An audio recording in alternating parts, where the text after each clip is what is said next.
তাহলে কিন্তু আমি সত্যি সত্যি মরে যাব। আর যদি যাই তাহলে আমি বেঁচে থাকবো। একটা কথা বলবো? বলো।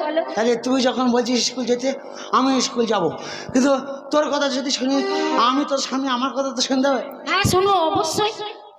তাহলে বলবো? হ্যাঁ বলো। আজকে স্কুল যেতে হবে? হ্যাঁ আজকে স্কুল যেতে হবে। তাহলে এখন দেরি আছে? হ্যাঁ দেরি আছে। তাহলে এখন দুজনে ন্যাংট হয়ে বসে থাকি না, 1 ঘন্টা বসে থাকবো, দিয়ে যাবো স্কুলে। এটা কথার কথা নয়, এর জন্যই তোমাকে পড়াশোনা শিখতে হবে, তোমার কথাবার্তা ভালো না। আমি তো ওই জন্যই স্কুল যাই না, আমার কথা কেউ শোনে না। শুনবো না। মুখে মেরে মুখ ভেঙে দেবো। হ্যাঁ, আমার বউকে আমি যা খুশি তাই বলি। তোকে